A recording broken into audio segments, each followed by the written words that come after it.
Oke guys, jika dirasa cukup kita membuat tadi ini lengkungannya ini kan, jadi kita masukkan batu sebagai pemberat. Nah, kita masukkan ada batu dalamnya sebagai pemberat, kemudian kita anyam terus sehingga batu ini nanti tersembunyi di balik ini dia, di balik anyaman. Nah guys, jadi kan sudah nampak kan, ini daunnya semakin pendek, sudah mulai tampak seperti bola. Yes, sudah mulai nampak seperti bola, cuman dibentuknya agak tipis karena di dalamnya tergantung bentuk batu. Oke, saya lanjutkan sedikit lagi. Jadi masa kecil saya, anak-anak ini tidak kehilangan kreativitas dan tidak kehilangan akal sehat. Ketika kita akan bermain, kita tidak punya sesuatu yang bisa kita gunakan sebagai alat, kemudian muncul ide-ide yang ya menurut masa-masa kita itu dianggap brilian. Karena kenapa? Untuk terlaksananya satu permainan, kan ada permainan yang menggunakan alat yang biasanya bisa didapatkan di pasar. Tetapi buat kami yang anak-anak penggembala ini kan nggak mungkin kita bisa mendapatkan dalam sekejap. Kenapa? Karena ya faktor ekonomi juga, kita tidak semudah itu untuk membeli. Meskipun bola ini sebenarnya bisa kita gunakan dengan bola apa tuh namanya, bola kasti atau bola tenis lapangan. Nah kita kan tidak semudah itu untuk mendapatkan.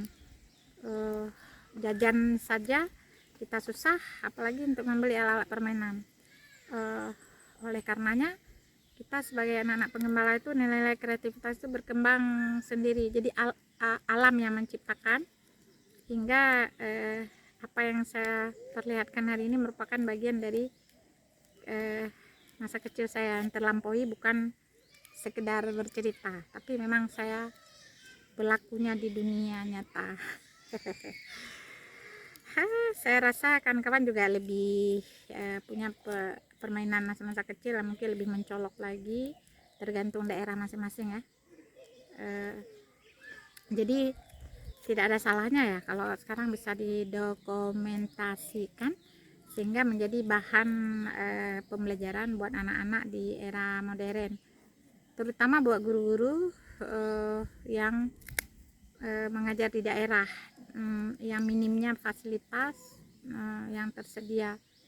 Jadi dengan memanfaatkan alam sekitar bisa menjadi media pembelajaran.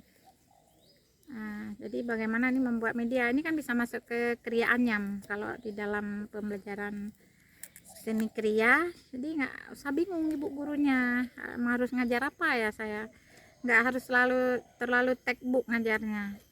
Jadi bisa menggunakan nilai-nilai kreativitas seperti ini, teknik anyam dasar, bisa membuat bola. Nah jadi guys, jadilah seperti ini bolanya ya kan. Jadi siap untuk bermain, digunakan untuk bermain. Cuman ini karena daun kelapanya kecil, kurang lebar, kurang panjang, sehingga bola juga kecil. Bola kecil, sebenarnya ada yang besar-besar lagi bolanya, hampir sama besar dengan ukuran bola kasti boleh. Hanya saja kita butuh daun yang lebih lebar ya, daunnya panjang, jadinya bola jadi lebih besar. Jadi seperti inilah guys. Jadilah bola bohwo namanya. Oke. Nah inilah namanya bohwo kan. Teknik anyam sangat sederhana, cuman ini kurang rapi guys karena daun kelapa kering gitu loh ya. Jadi paham sekarang kan. Jadi kita bisa menggunakan sebagai alat untuk bermain olahraga, main lempar piring, pecah pinggan, mau main kasti juga pakai bola bohwo namanya. Oke, dari pojok Aceh Timur, saya berbagi informasi buat ide-ide kreativitas guru-guru milenial.